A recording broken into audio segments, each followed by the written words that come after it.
I am indeed very honored to be here to speak at the Warburg, which has over many years played such an important role in facilitating the research of numerous scholars in subjects related to magic and the occult, and interestingly enough also magic and occult in Islam.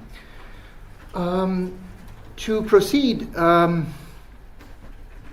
numerous studies have been devoted to magic and the occult in Western civilization. However, the systematic scholarly study of magic and occult in Islamic civilization remains in its infancy. Perhaps the most well-known work and the most widely circulated work in this regard is an anthology of articles entitled Magic and Divination in Early Islam, edited by Emily Savage Smith. Other than that, much of the work has been done by anthropologists, which tend to have deemed this occult phenomenon in Islamic civilization to be merely of a folkloric or popular character. And oftentimes the anthropologists who have done these kinds of studies have not been adequate to the job, to put it very bluntly, in terms of truly understanding the significance of the phenomenon that they have examined. So magic and the occult were far from being a subterranean phenomenon or merely an aspect of the popular culture and folklore of Islamicate or of Islamic civilization. Indeed, they were far more central to Islamic civilization than has been heretofore realized or even acknowledged, even though they were somewhat hidden, for after all, that is what occult means. It was the detailed knowledge of what I like to call these esoteric technologies, especially the making of talismans and associated things, that remained relatively hidden from non-initiates. But there was nevertheless quite a widespread awareness of the occult sciences in Islamic civilization, and continues to a certain extent. And it was an unquestioned assumption of Islamic society that magic and the occult were real. And that remains very, very true for most so-called practicing Muslims, and even rather lax Muslims as well, who may not be very practicing. But when we speak of magic and the occult in Islam, a very important distinction must be drawn between magic, which in Arabic is called sihrun, and what we can call, for want of a better term, non-magic. So magic and non-magic. The practice of magic, again, what in Arabic is called sihrun, along with the magician, the sahir, the sorcerer, are both universally condemned by scholars of the Sharia, the sacred law of Islam, as being completely forbidden. However, we often come across the idea that the study of sihr or magic is permitted, but not its practice. Why? Well, to protect yourself from magical attack, obviously. As for non-magic, by this I mean all the occult sciences which do not resort to demonic means. To elaborate, Muslim scholars have always distinguished between the infernal resort to supernatural means, which is characterized again by the term sihrun in Arabic, and is referred to, of course, by the English term magic, and the supernal or celestial resort to supernatural means based on the ritual use of the Quran and the divine names, thus non-magic. Now, I will deal with some elements of these ritual uses in due course. At the moment, I simply wish to make a very clear distinction between such rituals and magic, and for which I have coined a new term which I'm trying to popularize, which is Quranic theurgy. May or may not be acceptable to everyone, but this is my attempt. Of course, the term theurgy is obviously of Greek origin, but it's unusually well suited to our context, inasmuch as in original Arabic texts we often come across the word amal for such activities, such workings, if you like. And the term theurgy certainly conveys this sense of God work, or God working, if you like. In addition to Quranic theurgy, by the term non-magic, I also have in mind, or what I would characterize as the subsidiary occult sciences in Islamic civilization, of astronomy, astrology, and of course they did not distinguish between the two. Typically, there were various terms used in Arabic. We won't go into all of those. There would also be, of course, the royal art of alchemy, the science of sand, as literally translated, ilm al-raml, or the science of geomancy.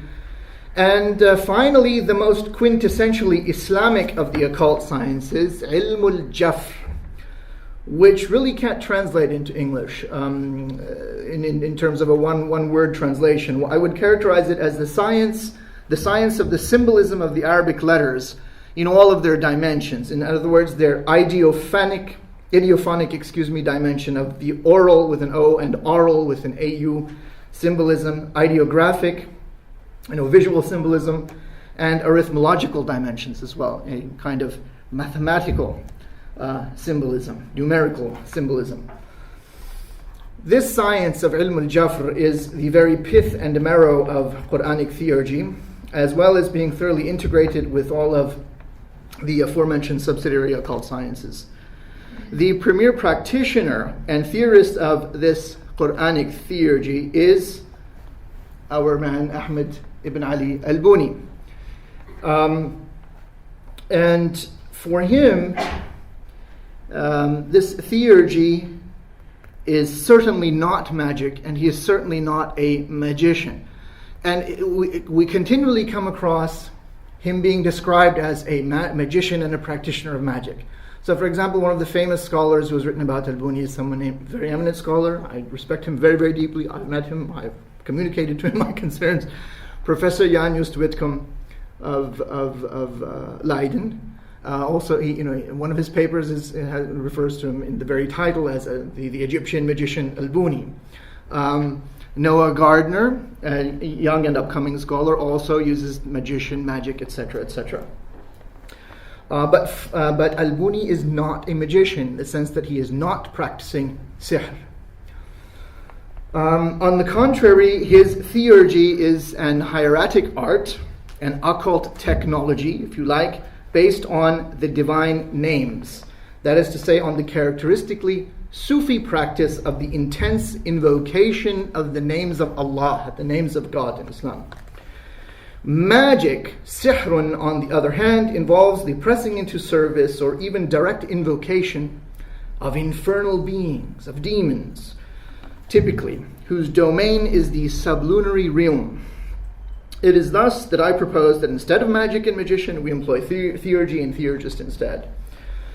As for the practice of magic, we may revive the terms goeti, goetic, goetia, which again is a word used in English but of Greek origin, coming from a word in Greek which, correct me Charles if I err in this regard, I'm not an expert on Greek, literally meaning to wail or to cry.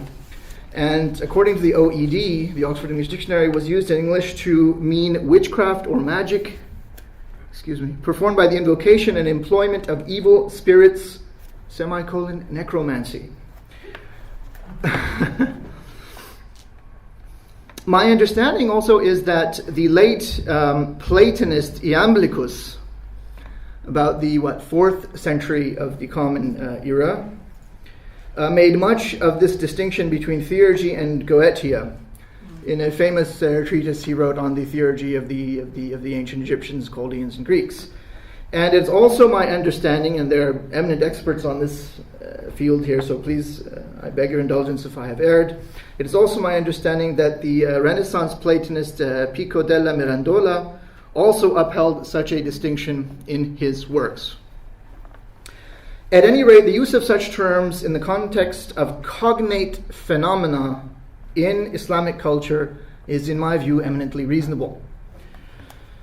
While such practices of Quranic theurgy do not begin with al-Buni, and indeed, I would argue, and it's beyond the scope of this public lecture to go into this, but I would argue that their first appearance in Islamic history is in certain teachings of the Shiite Imams. And while Al-Buni was not a Shiite, he is, to my knowledge, the most prolific writer on this subject. And all of the works collectively designated by specialists on Al-Buni as the Corpus Bunyanum are concerned with this topic of the divine names, what I call Quranic theology. Now, who was Al-Buni? Unfortunately, we don't know much about him. The biographical details are very scant, and this is in contradistinction to his much more famous contemporary Muhyiddin ibn al-Arabi, about whom we have a great deal of information.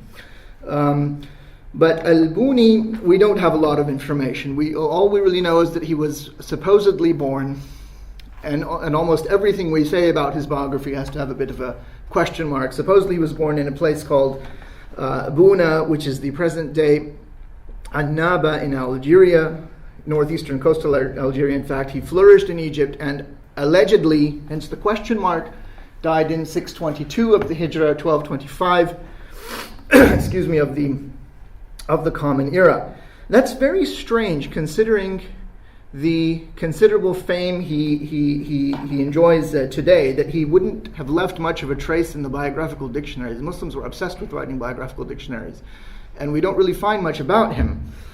So maybe he just kept a very low profile, but if he was very famous in his lifetime, we tend to have good death dates for famous people, because especially a Sufi master like that would have had a well-attended funeral and presumably would have been recorded in the sources. At any rate, he may well have just kept a very low profile, and his fame is a posthumous development. Oddly enough, no trace of his seems to remain of his tomb in Cairo either, and it seems to have sort of been effaced as early as maybe the 8th or 9th century of the Hijrah, because there's a Sufi sort of prayer grave visitation manual written by someone named Ibn Zayyad that even mentions that there was really no tomb, but they sort of knew where it was. So the vast Islamic necropolis of Cairo swallowed it up. What we do know, what is very interesting about Al-Buni though, is that there is evidence that he and Muhyiddin ibn al-Arabi shared a common spiritual master. And this is someone named Abdulaziz al-Mahdawi. And there is evidence for this in the manuscripts. I first came across evidence of this in 2 manuscripts in March 2011, but Noah Gardner published in January 2012 this information, and he had more sources. But at any rate, excuse me. So regardless of what death date we give more weight to, it seems that there was this common spiritual master, but we can't really say if there was influence. We just don't know. The question remains open. But what we can say with certainty is that Al-Buni authored a number of works of theurgic praxis on the divine names, which are extremely important. And of course, one of these is Shams al-Ma'arif, which translates as the sun of knowledge. There is a great deal of controversy about the exact relationship of this book to Al-Buni in the manuscripts. I have written about this at length in a paper which hopefully will be published soon, and we cannot go into it in this lecture. Another work which is of great importance is Lataifs al-Isharat, which is something like the subtle indications or something like that. And another book entitled Alam al-Huda, or the banner or the standard or the signpost of guidance, although Noah Gardner in his paper, wrongly in my opinion, reads this as Ilm al-Huda, which makes it the science of guidance, and anyway, that is my opinion. This text, the Shams al-Ma'arif, continues to be the text of choice for modern occultists in the contemporary Muslim world.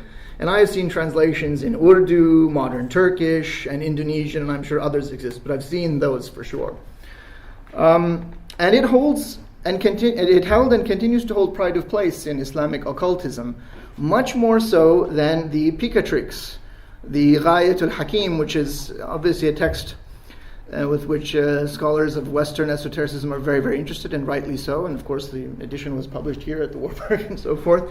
But this text is almost unknown among Muslim contemporary, practitioners of the occult sciences, and I think it represents a different sort of, its own Picatrixian tradition, if you like. So my analysis of Al-Buni is based on a number of manuscripts which I have been studying since about 2011. I have about 15 manuscripts mainly from library collections in Istanbul, and one which I quite by accident found, the Bodleian in Oxford. And so I will not bore you anymore with these details of manuscripts and their relationship to Al-Buni. But I must say just one thing. There is since we're going to be talking about the Shams al-Ma'arif, the Sun of Knowledge, there is this idea that there were 3 recensions of the book. And those of you who are interested in this topic will probably know this. A longer, a shorter, and a middle version. I don't think this is justified, and there are many reasons for this. What I have concluded is that there were 2 versions, a long version and a short version. And what is called, the other version, which is sometimes confused as being the short version or the middle version, is in fact another book, which is in fact the Lataif al-Isharat. What are these books about? Lataif al-Isharat. Okay? So these 3 books are extremely important. Why? What do they say? The Shams al-Ma'arif, the Sun of Knowledge, and the other book, the Subtle Illusions, is a manual. It's not really a cookbook, though, but it is a kind of manual of this occult theurgic praxis of the divine names. And the 3rd book, the Alam al-Huda, or the standard, the banner, the signpost of guidance, is a kind of theoretical work about the divine names. This notion of the divine names and the invocation of the divine names is very well known to anyone who has even the slightest acquaintance with Islam or who has studied about Sufism. That's what Sufis do. It's the invocation of the divine name. But with a figure like Al-Buni, it's more than just that. And in this, he sort of shares the same idea with Ibn al-Arabi, that if you invoke the divine names enough, and if you become spiritual and pious enough, you acquire a certain power. But this power is through divine support, rather than resort to demonic aids and familiars and whatnot. And of course, if you go far enough, you attain very close to the station of the perfect man, the station of the Qutb, the axial saint around which the entire cosmos revolves. And there's a marvelous phrase in a book about Ibn Arabi by, although it uses the term magical, but it's still very nice, by Izutsu. In his chapter, he has a study on Sufism called Sufism and Taoism. He has a chapter called The Magical Power of the Perfect Man. What he's referring to is an idea which is expressed in detail in Ibn Arabi. And it seems that you find the implementation, the how to bring it about in Al-Buni. I say seems, but Ibn Arabi in his Fusus al-Hikam, the Bezels of Wisdom, which I have just finished a critical edition of, talks about how the al-insan al-kamil, or the perfect man, the person who brings about this proximity to God through the invocation of the divine names, acquires the power of tasarruf, the power to actually affect what happens in the cosmos through, if you like, prayer, through the invocation of certain formulae, certain divine names. So, to give you a specific example of this kind of theurgy or theurgic practice, the most conspicuous example of this would be what I would call this occult technology of talismans. The use of talismans is quite popular even to this day in the Islamic world. And again, it's not just, and it wasn't just in the past also, a folkloric phenomenon, or a phenomenon of associated just with popular culture and the lower uneducated classes. The use of talismans was widespread in all strata of Islamic society. There have also been a number of studies by Cornel Fleischer and his school. He has a number of followers that have examined figures and events that bear a intimate connection with Al-Buni, and how, in particular, how theurgists who came after Al-Buni were sometimes associated with important rulers, and who resorted to their knowledge and their services, if you like, to further perpetuate and propagate their own political power. Mind you, that still happens today. I don't know about the Western democracies, but in the, for example, in Pakistan, in India, also in Arab countries, a lot of these rulers and potentates and princes have sort of their personal amil, their personal expert on these matters, who is writing them talismans and doing various other operations to secure their rule and their position on the throne. One fascinating example, though, of this kind of talismanic technology, which is easily accessible if you go to Istanbul or if you go to a library, you can. There have been studies of these things. They're called Talismanic Shirts. Very, very interesting, and they're covered with these sorts of symbols, and they're not easy to make because they're made by hand. So there's several studies. There's at least 2 studies that I know of on talismanic shirts, but they're in Turkish. So the point is that this technology was widespread in the so-called, in the phrase of Marshall Hodgson, the gunpowder empires, the Safavids, the Ottomans, and the Mughals. So there was more to it than gunpowder, I suppose.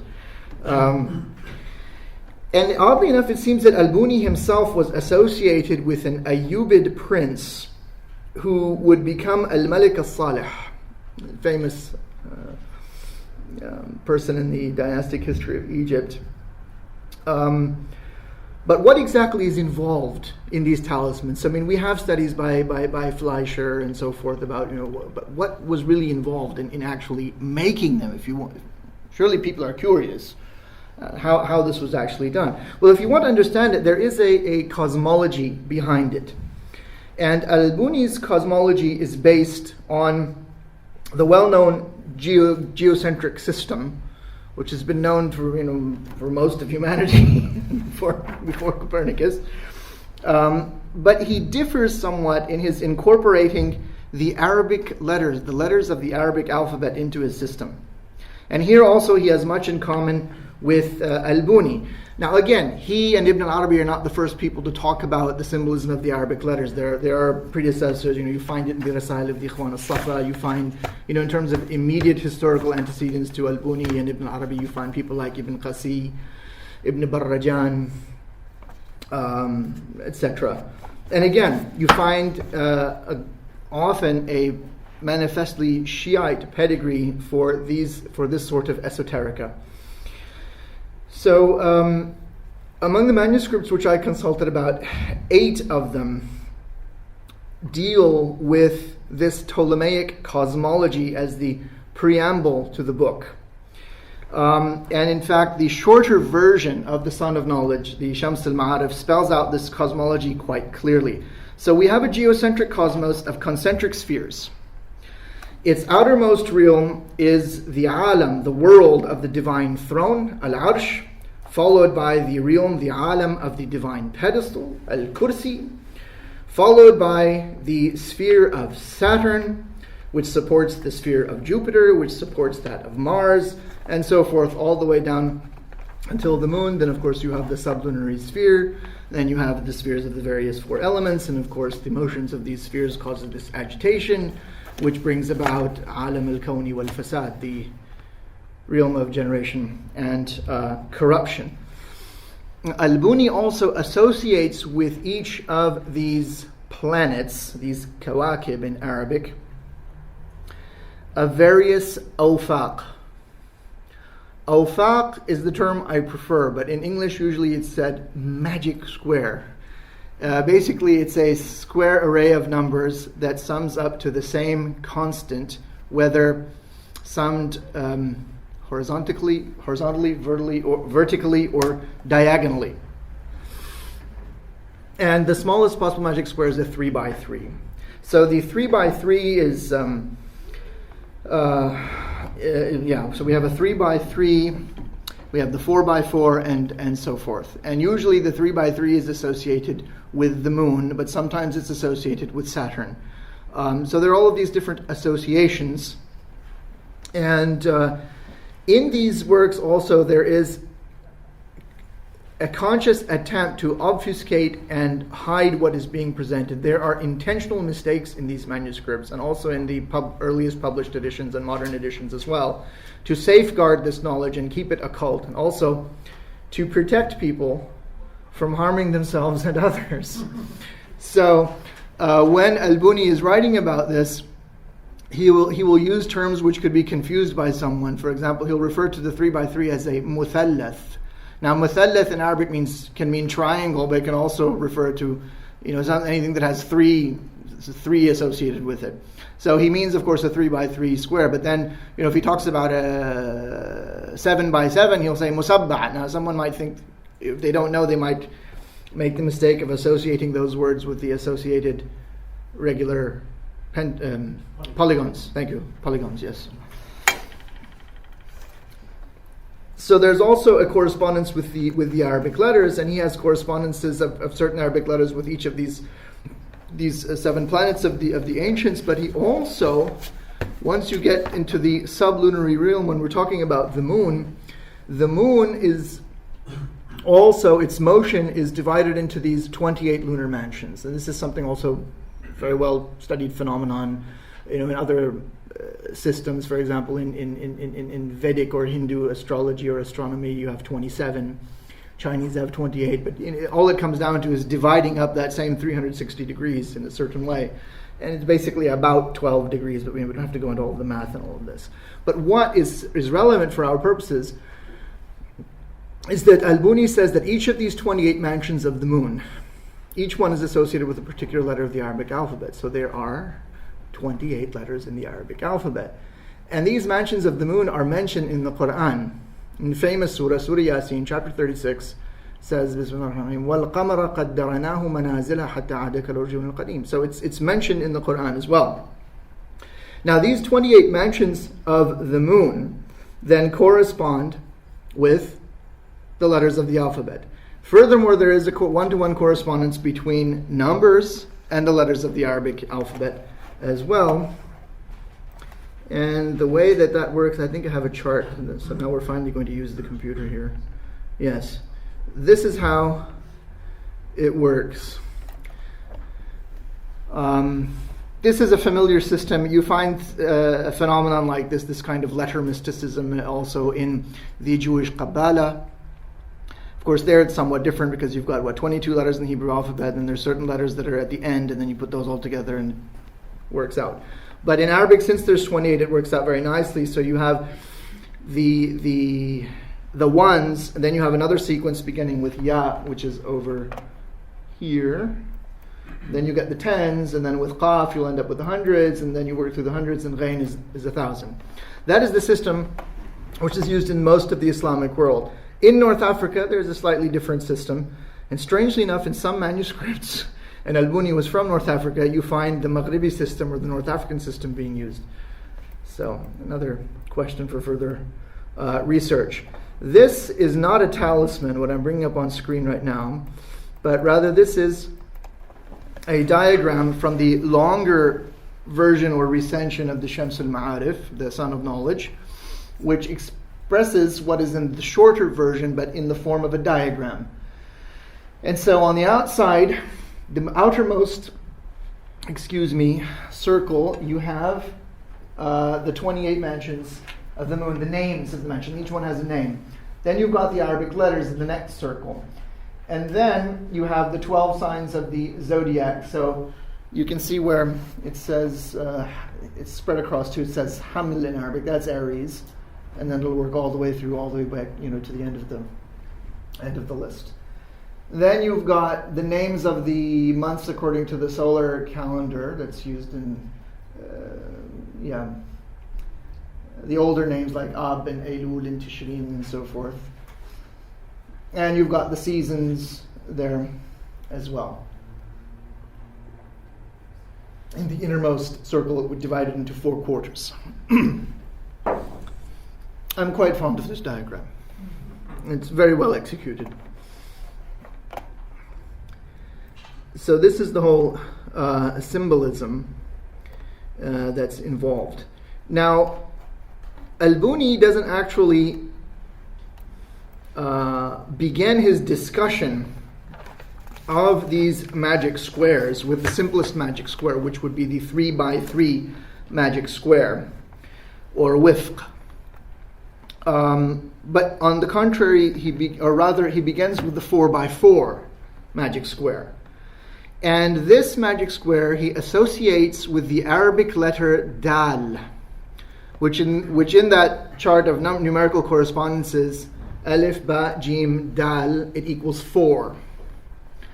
Numerically, it corresponds to the number 4. Now, that's very interesting, because in the same passage, he then talks about how this is related to the 4 elements. So the letter Dal, because it equals 4, it has bears a symbolic association with the 4 elements of fire, earth, air, and water, as well as to the 4 natures of hot, dry, cold, and moist. So each letter of the Arabic alphabet then is associated with these, or has these, shall we say, elemental associations, and that is represented here. I don't know. Oh, you can see it better on this. I can't see it very well here. So interestingly enough, when you're making a talisman, you have to keep all of this in mind, because oftentimes a talisman will have, almost always, some sort of a magical square involved, often in the center.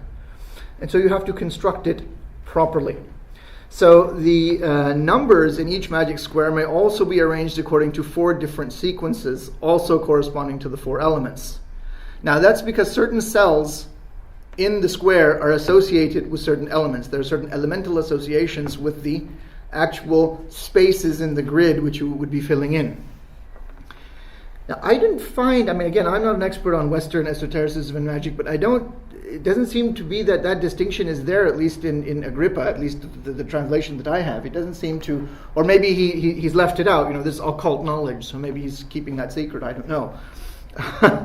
So if you do that, this is easier to see in a 3x3. These are the elemental associations of the 4 edge cells as opposed to corners in a 3x3 magic square.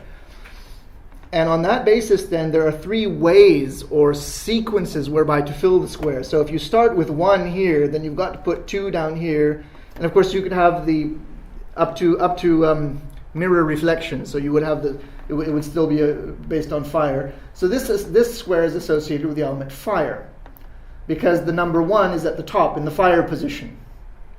All right? That's air. Why? Because again, 1, and we don't have this, so here's air, right? So if you place the 1 here, which is the starting number, it'll be air. If you place it here, it'll be earth, and so forth.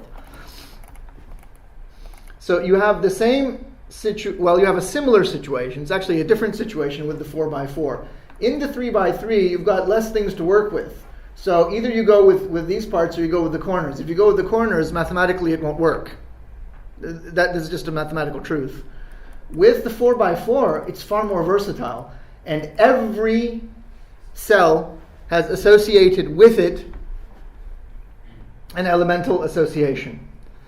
So if you start with the 1 here, it's fire. You start with it here, it'll be air, water, earth.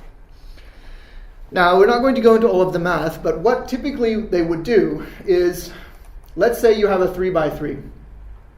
You want to make a magic square based on the divine name Allah. So you have to take alif, lam, and ha, because the word for God in Arabic has 4 letters. You have to add them all up. The answer is 66. And then you have to figure out how to encode 66 into that. And there are algorithms for this, and I've worked out all of the equations. I mean, I didn't do it. I'm not the first person to do it. This has been well known, but just as an exercise, I did it. And anyway, so you have to take the number 66, reduce it by 12, then divide it by 3.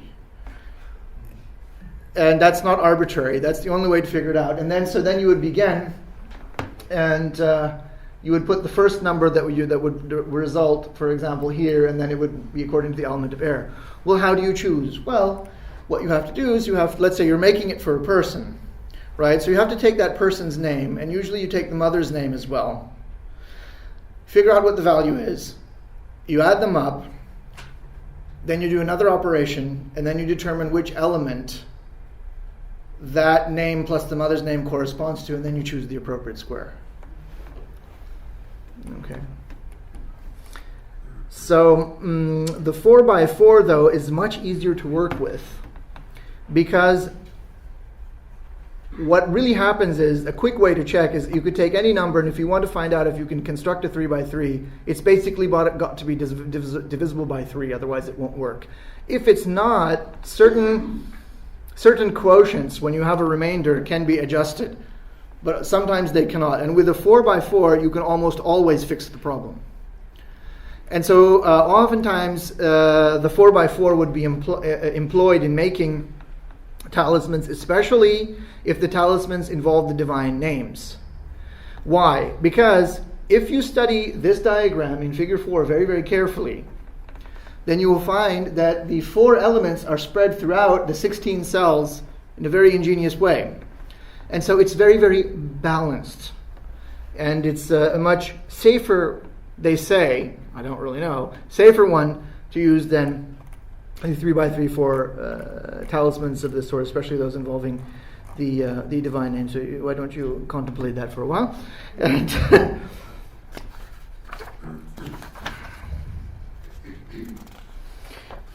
so the first talisman, which Al-Buni actually talks about in the Sun of Knowledge, is associated with this whole discussion of the 4x4 magic square, because he's very interested in this whole notion of the 4 elements. And that also ties in with the letters of the Arabic alphabet, because 4 times 7 is 28. 7 is very important. Why? Because again, in the ancient Ptolemaic geocentric system, there are 7 planets, and to each planet corresponds a day, and the hours of the day are divided up according to planetary hours as well. And all of that also comes into play when making a talisman. So there's a vast web of associations and correspondences that has to be kept in mind when reading works like this. This isn't something you can sort of read on the tube, I mean, you have to sort of really think about it. And in pre-modern times, people read much more slowly than they do now. And especially if they were educated, they often read the same sorts of books. And because they lived in the manuscript age, they read slowly because manuscripts have problems. Any of us who work in manuscripts know this. And so they tended to read things slowly and carefully, unlike now. So that's really what you have to do when you're reading Al-Buni, and you also have to keep a piece of scrap paper with you, and a calculator if you need one, or a slide rule or abacus, which is what I prefer, and to figure out what is going on. So Al-Buni starts with this discussion of a 4x4 magic square. But then he says something very interesting. He says that, this is the basic form of the magic square, and he gives this the one that's associated with fire. Then he says, but you can construct another one, which is based on the letter Dal. Well, how is that? Well, the Arabic letters can also be expanded. So if you have the letter, so if you had, for example, the English letter W, if you actually spelled out what it means, it would be D-O-U-B-L-E something, I don't know. Maybe just a U, right? And so what you do with Dal is you expand it. So Dal is Dal, Alif, Lam. Then you add up what those letters are. So Dal is 4, Dal is 4, Alif is 1 going in order, and Lam is 30. You get 35. 35 is not divisible by 4. What are you going to do? Because you've got to fit it into a 4x4 magic square. And he doesn't really tell you what to do. He just says, well, here it is. And then you have to look carefully and you have to notice that he's adjusted the 13th cell. So here's the expansion. This is dal, alif, lam. You add that up. And the number 35, as I just said, can only be inscribed in a standard 4x4 square if the value in the 13th cell and values in the cells thereafter are each incremented by 1, like so. I've done it for you. Now the letter dal is also, and this is, I'm just paraphrasing Buni here. He goes on to tell us, that dal is also associated with the name Muhammad. Muhammad is the name of the messenger of God for Muslims, the final messenger of God, and his name also has a kind of power associated with it, and blessing and barakah and so forth. Notice though, it consists of, in English it doesn't, it really takes a long time to write in English, and you've got to transliterate and whatnot. But in Arabic you can do it with the flick of a wrist without even lifting your pen once, and it consists of 4 letters, the mim, ha, mim, dal. Then there's also Ahmed, also 4 letters, also has a dal. Then there are the divine names Al-Wadud, also which have a dal, which has a dal in it twice, and the name Ad-Da'im, which also has a dal. Al-Buni specifically mentions these names. I didn't, choose them. Of course, when you work with these divine names, it's a well-known fact in the science that you usually cut off the definite article, which is the alif and lam. So he says that similar squares, basically, actually he only hints at it. He doesn't explicitly say that. He merely hints that similar squares based on these names, Ahmad, Muhammad, Al-Wadud, Ad-Da'im, may be inscribed as talismans as well. Okay. And one other form of making a talisman, especially if it has 4 letters, is to work out the values of those 4 letters so that they fit in the square somehow. And they end up writing it across the top horizontal row. That's mathematically sometimes more difficult to do, but it can be done. So now let's actually look at one of these actual talismans. So here's a talisman from Al-Buni, and that's the manuscript details are there if you're interested in that sort of thing. And the full name of the book is Shams al-Ma'arif wa Lataif al-Awarif. Again, we're not going to get into all of these arguments about the title and so forth, but this is what it looks like. And you have the divine name Ad-Da'im or Ya Da'im, basically in the vocative form. In other words, O self ever subsisting, across here and across the top, and then on the side you have some other names and other phrases, but this is what's of interest. And you have some other divine names here, and notice you've got Dal written like this, and you've got this. What they're actually doing, which he doesn't say anywhere in the book, is that this is mimicking the shape of the letter Dal. This angle here is mimicking the shape of the letter Dal. There's another. I could show you if we had more time. If anyone's interested, I have them on my laptop. I can show you everything. There's another amulet based on the letter Alif, which is in the shape of an F. Now, an Alif in Arabic is just a line. It's a vertical stroke. It's the easiest letter to make. It's the first one everyone learns. And then there's one based on Jim. And Jim also, well, the shape of the Jim is the shape of the Jim. And so there is an amulet also that is based on the letter Jim, whose value is 3. And it makes a kind of shape like anyway. I don't have an image for that. But it is there in the manuscripts. So here's the same amulet from a different manuscript. Now notice it's made somewhat differently. And again, to confuse people, I don't know why he chose to confuse people this way, but I suppose you can choose whatever way you want to confuse people. He made the square upside down. That's not a mistake. I didn't sort of click the wrong thing when I pasted it into this document. That's how it appears in the original. So if you were reading it, you would have to turn the manuscript over to get that. So the square there is upside down. This is also an important manuscript, Haji Salim Agha 528. Anyhow, now here it is in the, to my knowledge, the oldest published, I could be wrong, but I haven't found anything older than the Indian lithograph of 1291 Hijri. And you've got the same thing. Now there are important differences between these, but they essentially have the same sort of basic shape. So you can look at those. Now, as I think it should be clear to you by now, such talismans can really only be executed if you have more than a trivial grasp of mathematics. Moreover, you also have to have more than a trivial grasp of astronomy, astrology, because these have to be executed at the proper hour. Now, in the time of Al-Buni, this knowledge was, it wasn't exactly hidden, it was accessible, and usually people who were educated, they learned it. In those days, if you studied in a traditional Muslim seminary, that was part of the subject as well. You would learn math, you would learn mathematical astronomy, you would learn these things. And then even if you didn't know how to do the calculations, which of course would have been executed in those days using the iPhone of the time, of course, the astrolabe, you could, yes, and different astrolabes were different. They had different apps on them, just like we have today with our iPhones and iPads and whatnot. And so if you couldn't do that, you at least had to know how to consult a table, and that's what most people did. Most people, and even modern practicing astrologers, they can't do the calculations themselves. It's too hard. If you did that, you'll do one horoscope in your life, maybe. And so they did tables, and now they don't do tables, they have software. But in the end, you had to know something about it. So this is far from being some sort of a phenomenon of mere popular religion indulged in by these, these rustic fallahin, these farmers, in the Nile Delta or something like that. This was a science. If you want to say it's just a game, fine, but it is a game that has rules.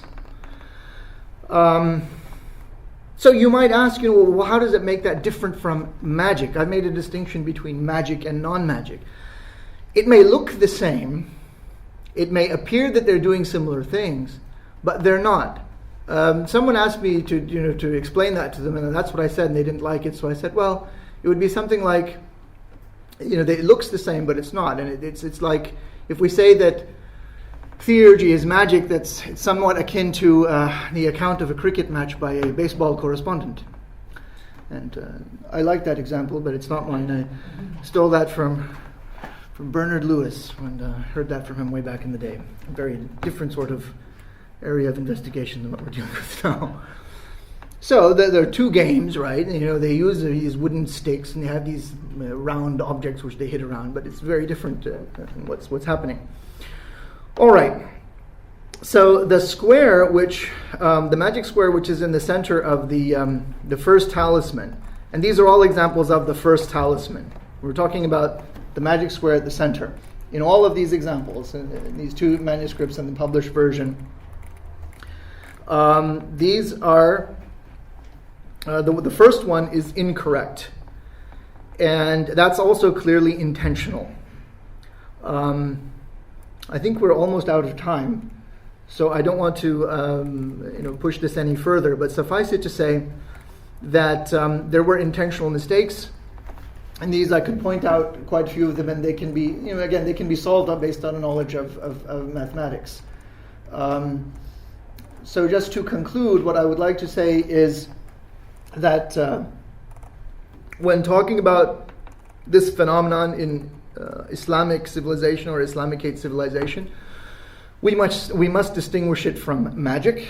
It was not a merely popular phenomenon. In fact, to actually do it, you had to have a fair amount of training.